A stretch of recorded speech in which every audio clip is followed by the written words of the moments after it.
আলহামদুলিল্লাহ যে আল্লাহ রাব্বুল আলামিন আমাদেরকে আসরের সালাতের পরে আবারও দিনের কিছু কথা শোনার জন্য জানার জন্য একত্রিত করেছেন। শুকরিয়া জানিয়ে বলি আলহামদুলিল্লাহ। আরও বেশি নেকি পেতে চাইলে বলি আলহামদুলিল্লাহ। আল্লাহুম্মা লাকাল হামদ হামদান কাসীরান তাইয়িবান মুবারাকান ফীহি। দরুদ এবং সালাত বর্ষিত হোক প্রিয় নবী সাল্লাল্লাহু আলাইহি ওয়াসাল্লামের প্রতি। সংক্ষিপ্ত আকারে দরুদ পড়ি। আল্লাহুম্মা সাল্লি ওয়া সাল্লিম আলা নবিয়িনা মুহাম্মদ ওয়া আলা আলিহি ওয়া আসহাবিহি আজমাইন। সম্মানিত উপস্থিতি, এই পর্যন্ত আমরা যে বিষয়গুলো আলোচনা করেছি সেটা হলো আইয়ামে জাহিলিয়াতের জাহালাত সমূহ এবং সেই জাহালাতগুলো বর্তমান সমাজে, রাষ্ট্রে এবং বিশ্বে মওজুদ আছে কি না এর একটা পর্যালোচনা। এর পাশাপাশি আমরা আলোচনা করেছি সেই জাহালাতগুলো থেকে বের হওয়ার জন্যে আল্লাহ রাব্বুল আলামিন নবী সাল্লাল্লাহু আলাইহি ওয়াসাল্লামকে দীর্ঘ 23 বছর কোরআনুল কারীম এবং সুন্নাহ এর মানদণ্ডে এমন একটা পথ ও পদ্ধতি বা নীতিমালা, রূপরেখা আল্লাহ পাক দান করেছেন, যেই মশাল হাতে নিয়ে নবী সাল্লাল্লাহু আলাইহি ওয়াসাল্লাম আইয়ামে জাহিলিয়াতের অন্ধকারগুলো দূর করেছেন। একটা আলোকিত সমাজ শুধু বিনির্মাণ করেন নাই, বরং প্রতিষ্ঠা করেছেন, যেটার ফল আমরা এখন পর্যন্ত ভোগ করছি। আমরা এটাও আইডেন্টিফাই করলাম যে ওই জাহালাতগুলো বর্তমান বিশ্বের মধ্যে আছে কিনা, বর্তমানে আমাদের সমাজে এবং রাষ্ট্রে আছে কিনা, এবং এগুলো থেকে বের হওয়ার জন্য সিরাতের আদলে মানে সিরাতের সুন্নাতে আমরা কিভাবে আমাদের কর্মসূচি প্রণয়ন করলে আজও সেই ওহির জ্ঞানের আলোকে চলমান জাহালাতগুলোকে মোকাবেলা করতে পারবো এবং সেগুলোকে দূর করে একটা আলোকিত সমাজ বিনির্মাণ করতে পারবো, এই পথ পদ্ধতির উপর এখানে আলোচনা হয়েছে ইনশাআল্লাহ। যার মূল কেন্দ্রটাই হবে ইলম অর্জন বা জ্ঞানতাত্ত্বিক একটা বিপ্লব বা রেভলিউশন। জ্ঞানের পাশাপাশি প্রয়োজন হবে ওলামায়ে কেরামের সোহবত, প্রয়োজন হবে জ্ঞান অনুযায়ী আমল মানে ইলম অনুযায়ী আমল, প্রয়োজন হবে তাজকিয়া বা আত্মশুদ্ধি, প্রয়োজন হবে আমর বিল মারুফ সৎ কাজে আদেশ, ওয়া নাহি আনিল মুনকার অসৎ কাজে নিষেধ, প্রয়োজন হবে হালাল অর্থনীতি, আদর্শ পরিবার এবং ব্যাপক দাওয়াতের মধ্য দিয়ে চেষ্টা করতে হবে যাতে আমরা একটা ইসলামী রাষ্ট্র কায়েম করতে পারি। এবং প্রয়োজনে দাওয়াতের পাশাপাশি আমাদেরকে সর্বাত্মক প্রস্তুতি রাখতে হবে অন্যায়ের প্রতিবাদ করার। এবং অন্যায়ের প্রতিবাদের বিভিন্ন স্রোত আছে, সাধ্য থাকলে, সামর্থ্য থাকলে হাত দিয়ে, সেটা না থাকলে অন্তত জবান দিয়ে, সেটাও না থাকলে অন্তত পক্ষে কলব দিয়ে ঘৃণা করতে হবে। আর ইনশাআল্লাহ তাআলা আমরা যদি একটা মদিনা রাষ্ট্রের কাঠামোতে যেতে পারি তাহলে ইনশাআল্লাহ তাআলা দাওয়াতের সাথে, তাবলীগের সাথে, গাজওয়া এবং সারিয়া এবং জিহাদের মধ্য দিয়ে আমরা মক্কা বিজয় পর্যন্ত যাব ইনশাআল্লাহ। যেটা আজ হোক আর কাল হোক, এই বিশ্ববাসী দেখবেই যে ইনশাআল্লাহ মুসলিমরা বাইতুল মাকদিস জয় করেছে। এটাতে সন্দেহের কোনো অবকাশ নাই, এবং এই কথাগুলো বলতে কারো হীনমন্য হওয়া উচিত নয়। আমরা এটাও জেনেছি এর আগের সেশনে যে দাওয়াত দেওয়ার সময় আংশিক দাওয়াত দিব না, বরং পরিপূর্ণ দাওয়াত দেওয়ার চেষ্টা করব, সত্য স্পষ্ট করব, এবং এই দাওয়াতের ফলশ্রুতিতে যদি আমাদের উপরে কোনো জুলুম, নির্যাতন, নিপীড়ন নেমে আসে সেক্ষেত্রে সবর করব, এবং জুলুমের ভাষা যেমন হবে প্রতিবাদের ভাষাও তেমন হবে। যদি আমরা দুর্বল থাকি তাহলে সবর, আর শক্তিশালী হলে প্রতিরোধ। সবরের ফলেও ফলাফল আসে, আবার প্রতিরোধের ফলেও ফলাফল আসে। সবরের ফলে ফলাফল আসে এর প্রমাণ বিগত 15 বছর, আর প্রতিরোধের ফলে যে ফলাফল আসে এর প্রমাণ হচ্ছে বিগত জুলাই আন্দোলন, তাই না? সবরের ফলে যে ফলাফল আসে এর প্রমাণ হচ্ছে বিগত 15 বছর ওলামায়ে কেরামের সবর, দাওয়াত, তাবলীগ, মেহনত, জেল, গুম, কত কিছু, তাই না? এগুলো তো সবরের নিদর্শন। এই সময়গুলো আমাদেরকে সেই বেলাল রাদিয়াল্লাহু আনহুর কথা মনে করিয়ে দিচ্ছে, সুহাইব রুমি রাদিয়াল্লাহু আনহুর কথা মনে করিয়ে দিচ্ছে, তাই না? সুমাইয়া রাদিয়াল্লাহু আনহার কথা স্মরণ করিয়ে দিচ্ছে। এরকম অগণিত সাহাবী, আম্মার রাদিয়াল্লাহু আনহু, মুসআব ইবনে উমাইর, আবু বকর as-সিদ্দিক, উসমান বিন আফফান, তো এই যে বড় বড় সাহাবী, তাদের কথা আমাদেরকে স্মরণ করাচ্ছে এই সবরগুলো। আবার জুলুমের প্রতিবাদের যদি ভাষা বেছে নেওয়া হয়, জুলুমের বিরুদ্ধে প্রতিবাদের ভাষা বেছে নিলেও যে ফলাফল আসে তারও প্রমাণ আমরা দেখলাম যে হ্যাঁ, এই পদ্ধতিতেও কাজ হয়। কিন্তু আফসোসের বিষয় হচ্ছে, ওই যে শুরুতে বলেছি যে আমরা শুধুমাত্র ধর্মীয় জীবনে শিরকে লিপ্ত নই, বরং আমরা রাজনীতি, অর্থনীতি, শিক্ষা, সংস্কৃতি প্রত্যেকটা সেক্টরেই শিরক এবং কুফরের মধ্যে আছি। তো একটা অন্যতম রাজনৈতিক শিরক, কুফর, তাগুত এবং কি বলবো যে চিন্তার দর্শনের পার্থক্য, দ্বৈনতা হচ্ছে এমন যে আমি নোট করে নিয়ে আসছি যে গণতান্ত্রিক পদ্ধতিতে, তথাকথিত গণতান্ত্রিক পদ্ধতিতে যদি কেউ প্রতিবাদের ভাষা বেছে নেয়, রাজপথে নেমে পড়ে, ঠিক আছে, মারে এবং মরে। আবার বলছি, তথাকথিত গণতান্ত্রিক পদ্ধতিতে কেউ যদি প্রতিবাদের ভাষা বেছে নেয়, রাজপথে নেমে পড়ে, হাতে ছোটোখাটো তুলে নেয়, ঠিক আছে, এবং নিজেও মারে এবং মরে, তো গণতান্ত্রিক পদ্ধতিতে আমরা তাদেরকে কখনো বলি না। কিন্তু এর যদি 10 ভাগের 1 ভাগও দাড়ি টুপিওয়ালা মানুষেরা করতেন, রাজপথে নেমে হালকা পাতলা কিছু অস্ত্র হাতে নিয়ে অন্যায়ের প্রতিবাদ করতেন এবং মারতেন এবং মরতেন, তখন দাড়ি টুপিওয়ালা মানুষদেরই এক শ্রেণী আবার ওই দাড়ি টুপিওয়ালাদেরকেই বলতেন, আর বাকিরা তো বলতোই, বিশ্ব মিডিয়া তোলপাড় হয়ে যেত। তাই এই হলো জাহালাত। দেখুন, তবে ওই ভাষায় যে কাজ হয় এটার প্রমাণ কিন্তু বিগত জুলাই বিপ্লব। কাজ তো হয়েছে নাকি? আমরা কিন্তু কেউ ছাত্র ভাইদের এই বিপ্লবকে সমালোচনা করছি না, তাদের এই অভ্যুত্থানের সমালোচনা কিন্তু আমরা কেউ করছি না। তাদেরকে কেউ বলেছে তারা এই কাজটা যদি আমরা করতাম রাস্তায় নেমে, তাহলে কি হতো কি না? আমরা তো করিনি, শুধু এতটুকু বলেছিলাম যে দিন কায়েম হয় দাওয়াত এবং মধ্য দিয়ে। তাতেই তো এই শব্দগুলো যারা বলেছে তারা ওই বেলাল রাদিয়াল্লাহু আনহুর মতো স্যাক্রিফাইস করতে হয়েছে, সুমাইয়া রাদিয়াল্লাহু আনহার মতো শহীদ হতে হয়েছে, কারো কাঁধে 10টা 20টা 50টা মামলা ঝুলছে, ঠিক আছে, কাউকে 10 বছর 12 বছর 3 বছর 5 বছর জেলে পচে মরতে হলো। এখনও যে কত কি হচ্ছে এগুলো তো আমরা সবাই জানি। তো এই যে দেখুন বৈষম্য, তাই না, ন্যায় বিচারের বৈষম্য, সত্য গ্রহণের বৈষম্য, এই বৈষম্যগুলো দূর করতেও ইলমের দরকার। কিসের দরকার? এই যে অ্যান্সারটা আমি দিলাম, এই অ্যান্সারটা কিন্তু তারা কেউ উল্টাতে পারবে না ইনশাআল্লাহ। এটা এমন একটা দলিল আপনাদেরকে দিলাম, এই দলিলটা তারা কখনোই কিয়ামত পর্যন্ত উল্টে দিতে পারবে না ইনশাআল্লাহ, যে তারা সার্জিসদেরকে কখনো বলবে না। গণতান্ত্রিক পন্থীরা এবং সো কল ডেমোক্রেটিক সিস্টেমের মধ্যে যারা আছেন তারা কখনো আমাদের এই ভাইদেরকে কখনো সন্ত্রাসী বলবে না, বরং গণতান্ত্রিক পদ্ধতিতে তারা এই কনফ্লিক্টগুলোকে জায়েজ করে নিয়েছে। এটা আমরা যদি সিরাতের ভাষায় কথা বলতাম এবং তাবলিগের সাথে, দাওয়াতের সাথে আমরা বলতাম, এতটুকু বলতাম যে অন্যায়ের প্রতিবাদ করা উচিত, যেখানে জুলুম হবে তার প্রতিরোধ করা উচিত, শুধু প্রতিরোধ করা উচিত, তাহলে আমাদেরকে বিশ্ব মিডিয়ায় একেবারে বলে তুলকালাম করে ফেলত, তাই না? করেছে, করতো, ভবিষ্যতেও করবে। ভবিষ্যতে আবার নতুন কোনো মদ আসে, নতুন কোনো বোতলে, বুঝতে পারছি কি, নতুন কোনো মদ আসে বা নতুন কোনো বোতল আসে, তাহলে তারাও একই সুন্নতেই হাঁটবে বলে আমরা মনে করি। এই জন্য আমরা এই পদ্ধতিতে যারা আছে তাদেরকে বিশ্বাস করতে পারি না। এই আদর্শ, এই দিনের মধ্যে যারা প্রবেশ করেছে তাদেরকে আমরা সিরাতের আলোকে বিশ্বাস করতে পারি না। যাই হোক, ওইটা আমাদের আজকে আলোচনার টপিক না। ইনশাল্লাহ একদিন আপনাদেরকে পলিটিক্যাল সায়েন্স পড়াবো ইনশাল্লাহ, এটা নিয়ে অনেক কথা আছে আর কি। কিভাবে এর মধ্যে শিরক আছে, কুফর আছে, এবং কিভাবে এরা রোমানদের দাসত্ব করছে, রোমান সভ্যতার দাসত্ব তারা কিভাবে করছে, আমি আপনাদেরকে দলিল দিয়ে, প্রয়োজনীয় স্লাইড দিয়ে বা প্রেজেন্টেশন দিয়ে বুঝাই দিব ইনশাআল্লাহ। আজকে অন্য প্রসঙ্গ, যেহেতু ওই প্রসঙ্গে আসি, যে যত কিছুই আমরা দেখছি আশপাশে, আবার কনক্লুশনে আসি, যত কিছু, যেমন ব্যক্তি জীবনের ফিতনাগুলো, ব্যক্তি জীবনের জাহালাতগুলো, সামাজিক ফিতনাগুলো, সামাজিক জাহালাতগুলো, অর্থনৈতিক ফিতনাগুলো, অর্থনৈতিক জাহালাতগুলো, সাংস্কৃতিক ফিতনা, সাংস্কৃতিক জাহালাত, পলিটিক্যাল ফিতনা, পলিটিক্যাল জাহালাত, এবং দুনিয়াবি সাফল্য, পরকালীন মুক্তি, এই কয়েকটা মৌলিক বিষয়কে ট্রেস করতে হলে, বুঝতে হলে, আইডেন্টিফাই করতে হলে, এই সমস্যাগুলো চিহ্নিত করতে হলে এবং সমাধানের পথ বের করতে হলে একটাই সলিউশন, সেটা হচ্ছে আমাদের প্রত্যেককেই যার যার জায়গা থেকে ইলমের চর্চা করতে হবে।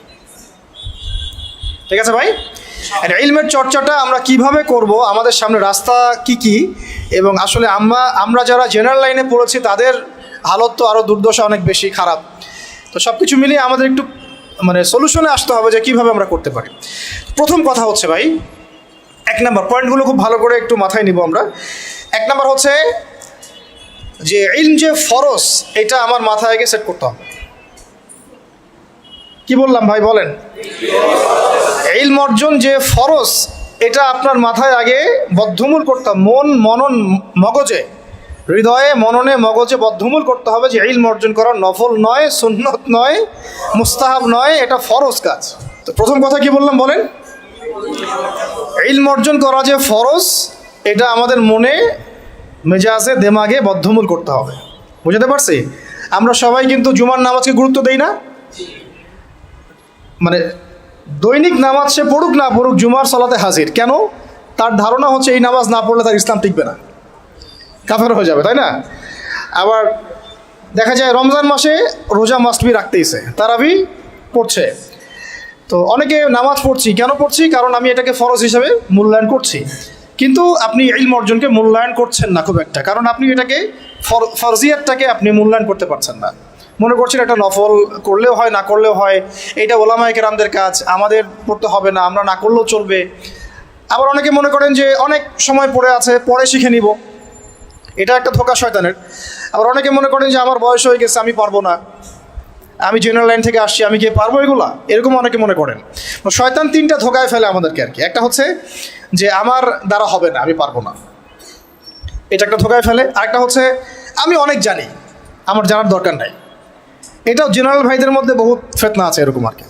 ফেসবুকে কি কম দেখলাম, ইউটিউবে কি কম লেকচার শুনছি, আমি কি কম বিষয়ভিত্তিক বই পড়ছি, এরকম চিন্তা আর কি। তো মনে করে আমি অনেক জানি, এবং অনেক জানি এতটাই কেবার বা আত্মহমিকা চলে আসে যে ওলামায়ে কেরামের সমালোচনা করতে বা তাদের ভুল ধরতে বা তাদেরকে অনেক সময় কাফের ফতোয়া দিতেও বুক কাঁপে না।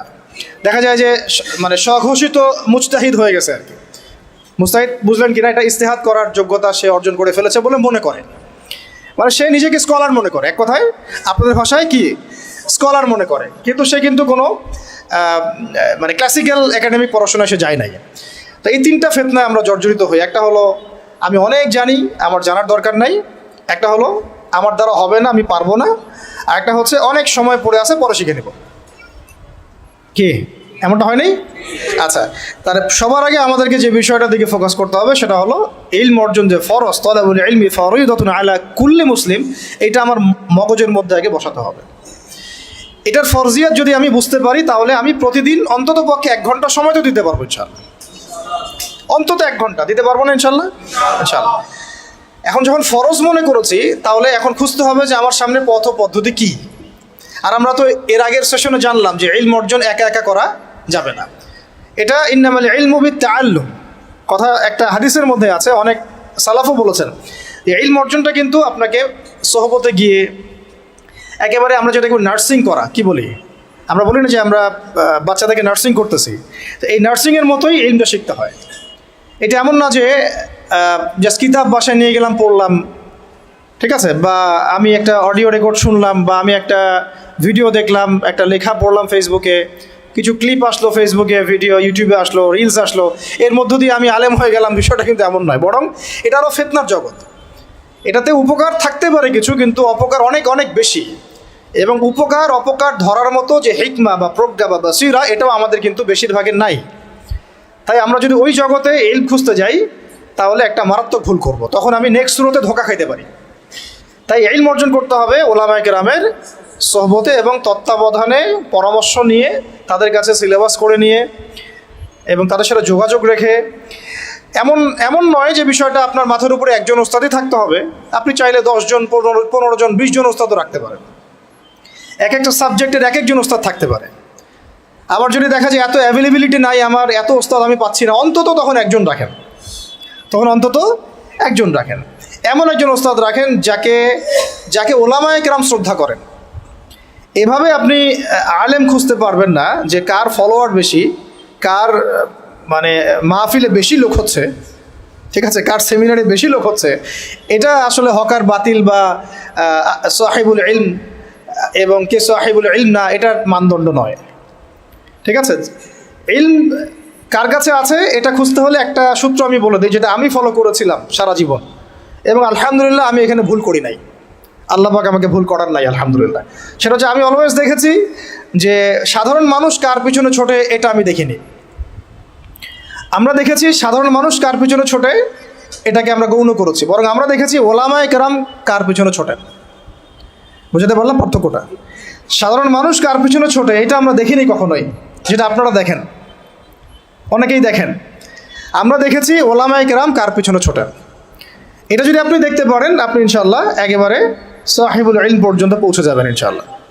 বুঝতে পারছি? এটা এখন আপনার দায়িত্ব। আমি তো একটা দুটা নাম বলে দিলে এটা আপনি বলবেন যে আমি তাকে পছন্দ করি না বা আমি তাকে হক মনে করি না। আমাদের তো আবার হক মনে করার মানদণ্ড অনেক রকম, অনেক সময় এটা আবার বিভিন্ন দলে দলে ভাগ হয়ে গেছে আর কি। যে যে আইডিওলজি বিলং করে তার বাইরে কাউকে হক মনে করতে চায় না। তো এটা আপনারা খুঁজে নেন, আল্লাহ বা খোঁজার তৌফিক দান করেন। তো আমরা মূলনীতি জানলাম যে ইলম অর্জন করব এবং মুহাক্কিক বরেণ্য ওলামায়ে কেরামের সান্নিধ্যে এবং তাদের সহবতে। এখন তৃতীয় বিষয়টা লাগবে আমার একটা কনস্ট্রাকটিভ সিলেবাস। কি লাগবে? সিলেবাস। এখন এই সিলেবাসটা 6 মাসের 1 বছরের এমন না, এই সিলেবাসটা হচ্ছে পুরো লাইফ লং সিলেবাস। আমরা যারা মাস্টার্স পরীক্ষা দিয়েছি আমরা কত বছর পড়েছি ভাই? মিনিমাম 22-24 বছর। অন্তত 22-24 বছর যদি আমি দুনিয়াবি পড়াশোনার জন্য ব্যয় করি, অন্তত 12টা বছর তো আমার দিনই ইলম শেখার পেছনে ব্যয় করা উচিত।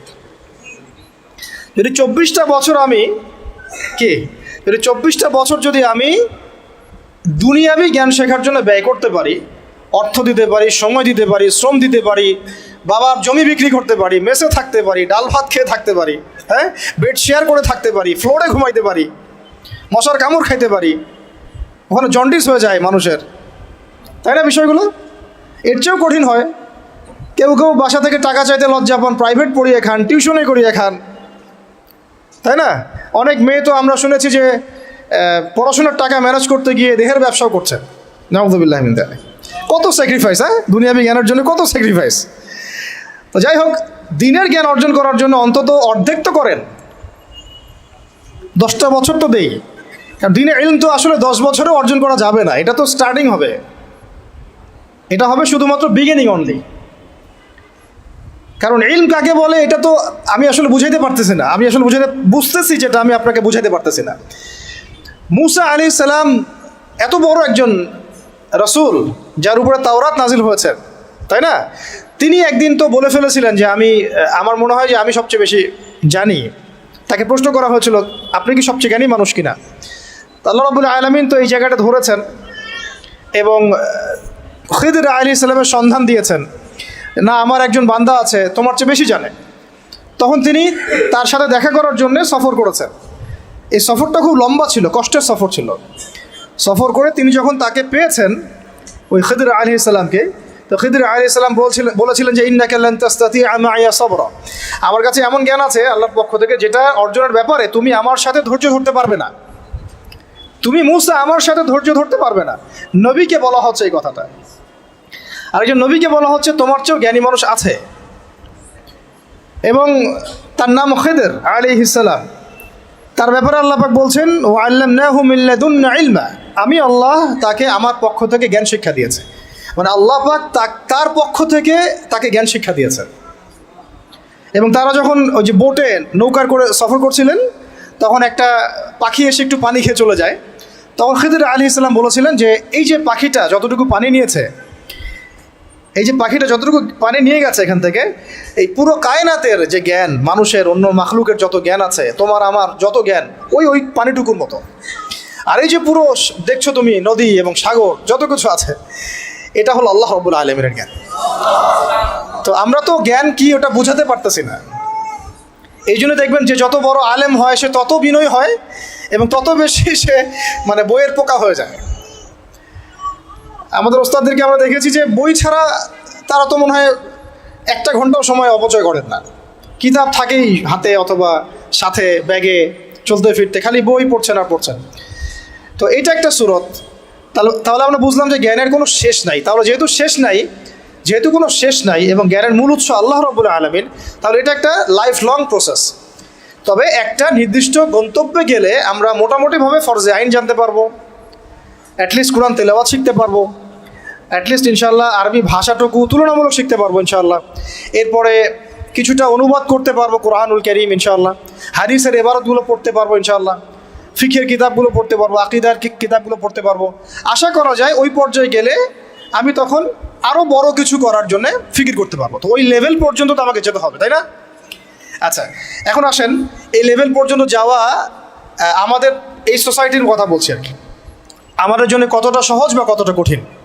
ঠিক আছে, তাহলে জানলাম ইলম অর্জন করতে হবে, ফরজিয়াত আছে, ওলামায়ে কেরামের সোহবতে করতে হবে, এটা খুবই বেশি জরুরি। একা একা করা যাবে না, একা একা করলে আপনি আহলে ফেসবুক ওয়াল জামায়াত হয়ে যাবেন।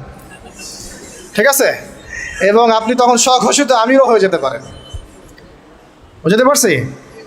নিজেকে হাসির পাত্রে পরিণত করবেন এবং আপনাকে নিয়ে ইউটিউবার রিলস বানাবে আর ভিডিও বানাবে, আপনি ভাইরাল হয়ে যাবেন। ভাইরাল ঠিকই হয়ে যাবেন, কিন্তু ওলামায়ে কেরামদের বদদোয়া লাগবে গায়ে আর কি। ঠিক আছে, আল্লাহ পাক আমাদেরকে এইসব ফিতনা থেকে হেফাজত করে না। সোহবত লাগবে, এবং সোহবতটা একটা লং প্রসেস। এটা একদিন, 2 দিন, 1 বছর, 2 বছরের না, সারা জীবন লেগে থাকে আর কি। যদি আমাদের হায়াত আল্লাহ পাক আমাদেরকে আরও যদি 20-30 বছর বাঁচিয়ে রাখেন, মানে 30 বছরই আমাকে লেগে থাকতে হবে। ব্যাপারটা এরকম আর কি।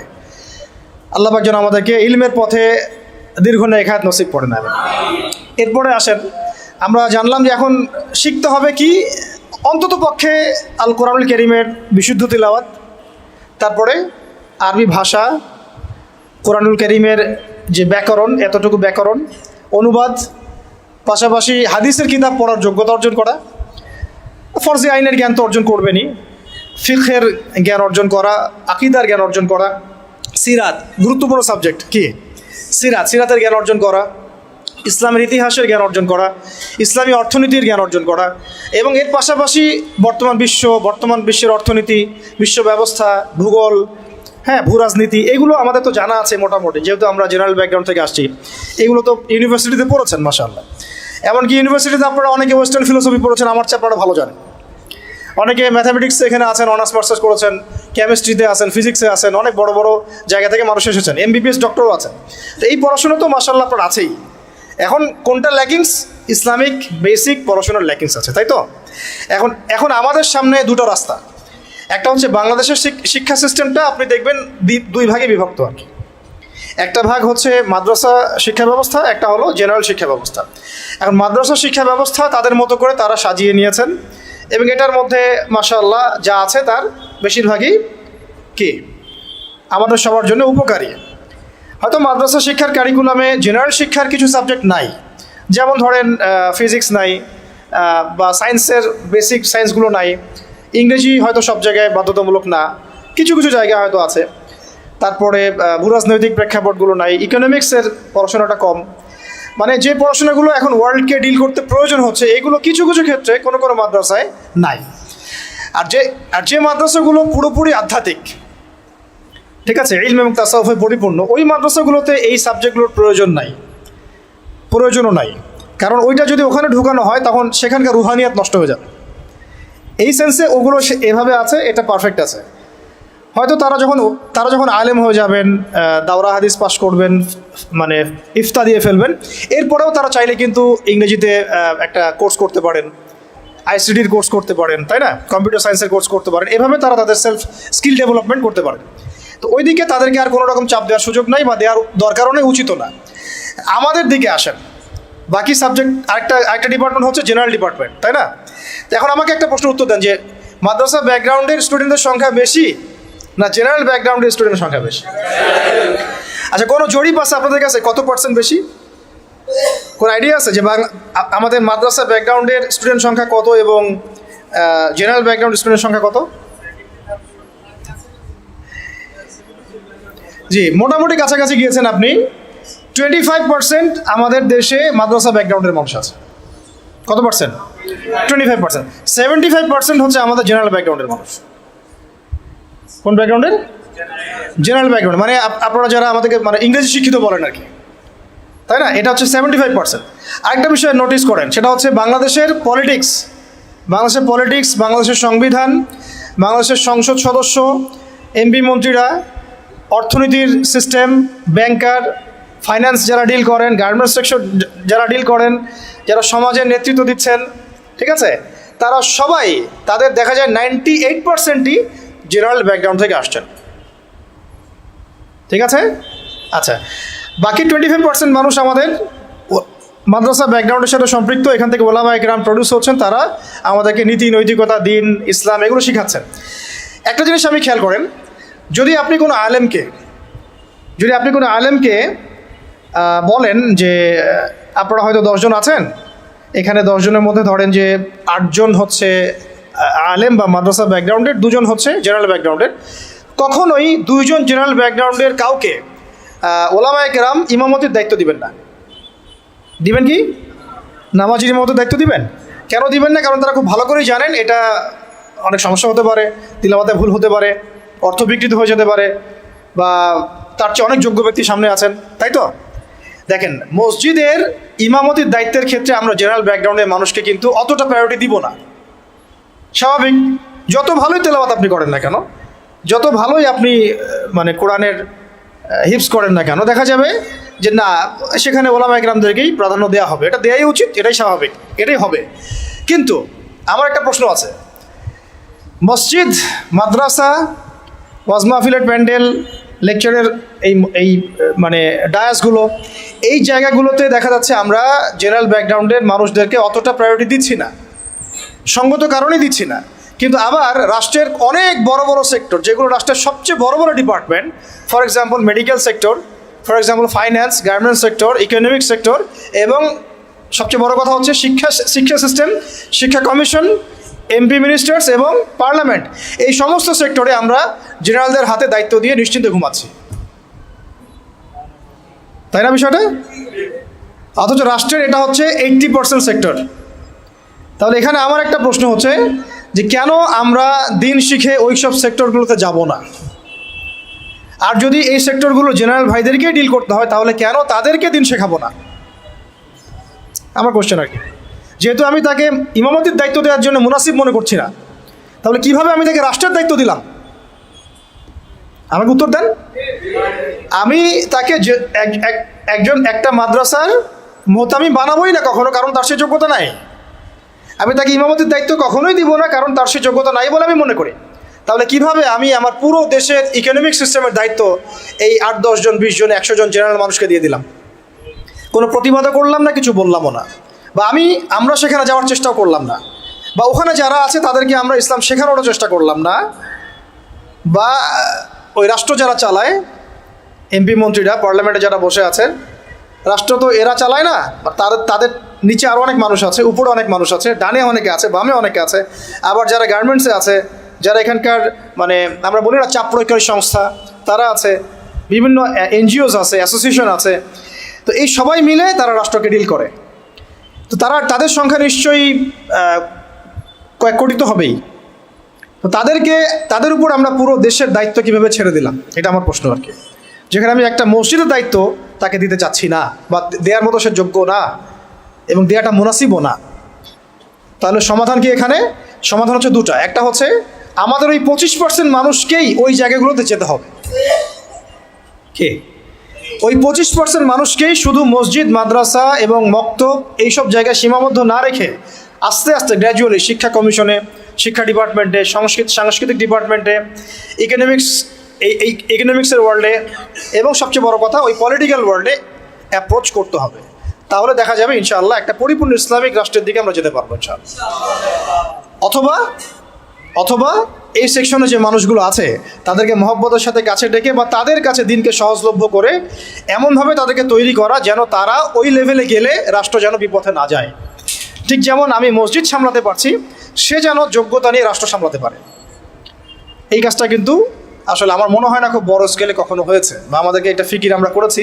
আল্লাহ আমাদের তৌফিক দান করে নেন। এখন রাস্তা হচ্ছে দুটো।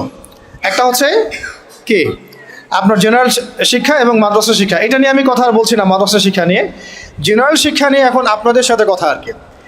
এটা হচ্ছে একটু করা হবে, হজম করতে হবে, একটু হজম করতে হবে আর কি। আমরা যখন দেখেন সময় আছে হাতে। আমরা যখন জন্মগ্রহণ করেছি একটা সেকুলার পরিবারে, আমাদের বেশিরভাগই ইসলামিক কোনো ফ্যামিলিতে হয়তো জন্ম নেয় নাই। এমনই হয়, মাদ্রাসা ব্যাকগ্রাউন্ড হলো আলাদা হিসাব। যারা জেনারেল লাইনের ছাত্র আর কি, তারা কিন্তু বেশিরভাগই সেকুলার পরিবারগুলো থেকে আসছেন আর কি। পরিবার আমাদেরকে শিখিয়েছে ছোটোবেলা থেকেই যে প্লে নার্সারি 1 2 3 থেকে পড়া শুরু করতে হবে। আস্তে আস্তে আমি কি করব, বৃত্তি পরীক্ষা দিব 5-এ, দেন 8-এ, তারপরে আমি এসএসসি যাব, এইচএসসি যাব, অনার্স মাস্টার্স করে আমি অনার্স মাস্টার্সের আগে তো বিয়ে করা যাবে না, হারাম, তাই না? হারাম করে দেওয়া হয়েছে আর কি সমাজ থেকে। তারপরে চাকরি খুঁজবেন, আপনি জুতা ক্ষয় করবেন আরও 2-3 বছর। কেউ কেউ বিসিএস ক্যাডার হবেন, কেউ ইঞ্জিনিয়ারিংয়ে যাবেন, কেউ ডক্টর হবেন। মানে জন্মের আগেই পিঠে একটা সিল মারা হয়, হয় বিএনপি না হলে আওয়ামী লীগ, আর না হলে একটা সিল মারা হয় ডাক্তার না ইঞ্জিনিয়ার, তাই না? এই তো স্বপ্ন। অথবা সরকারি কোনো চাকরি পেতে হবে। এইভাবে এই মেজাজে কিন্তু আমাদেরকে গড়ে তোলা হয়েছে। তো এইভাবেই চলছিল, সব কিছু চলছে বিগত প্রায় 40-50 বছর থেকে এইভাবেই চলছে। জেনারেল লাইনের পড়াশোনাগুলোর কথা বলছি আর কি।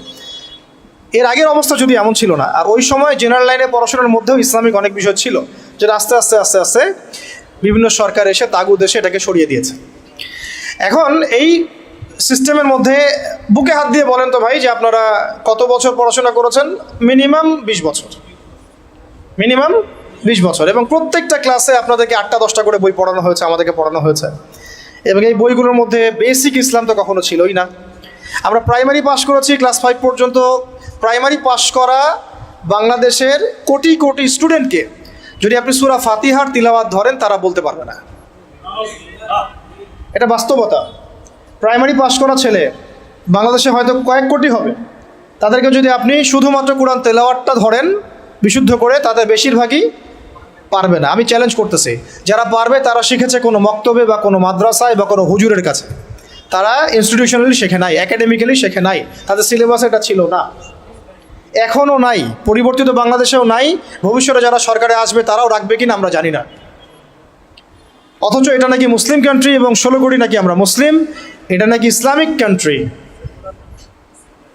ইসলামিক কান্ট্রির শিক্ষা ব্যবস্থায় প্রাইমারি স্কুল পর্যন্ত আমার বাচ্চা কোরআন তেলাওয়াত শিখতে পারেনি, আমরাও পারি নাই। আমাদের বাবা মা আমাদেরকে শিখিয়েছেন কোনো কওমি মাদ্রাসার আলেমের কাছে বা মক্তবে। আগে পড়েছি আমরা মক্তবে, তারপরে কওমি মাদ্রাসা যাওয়া আসা করতে করতে তেলাওয়াত শিখেছে। ওটা স্কুলে আমরা শিখি নাই। কোরআন বাদ দিয়ে সবই শিখেছি স্কুলে, অঙ্ক, বাংলা, ইংরেজি, সমাজ বিজ্ঞান, ধর্ম, সবই। এমনকি শারীরিক শিক্ষা। আমার তো মনে আছে আমাদের প্রাইমারি স্কুলে তখন সঙ্গীত একটা সাবজেক্ট ছিল, চারুকারুকলা একটা সাবজেক্ট ছিল। তো তাহলে আমরা সব শিখছি, ললিত কলা পর্যন্ত শেখানো হচ্ছে, কিন্তু সেখানে কোরআন নাই। মানে খাদ্য, বস্ত্র, বাসস্থান, শিক্ষা, চিকিৎসার মৌলিক যে চাহিদাগুলো, এর মধ্যে কোরআন স্থান পায় নাই, নাউযুবিল্লাহ। মানে কোরআন মুসলিমদের মৌলিক অধিকার নয়, তারা এটাই বোঝাতে যাচ্ছে। তা আমি বললাম না শুরুতে যে এই রাষ্ট্র শুধু পলিটিক্যালি সেকুলার রাষ্ট্র নয়, বরং এটা এডুকেশনালিও এটা একটা সেকুলার রাষ্ট্র, ইকোনমিক্যালি এটা একটা সেকুলার রাষ্ট্র। শুধুমাত্র পলিটিক্যালি এটা একটা সেকুলার রাষ্ট্র নয়, শিক্ষা ব্যবস্থায়ও এটা সেকুলার।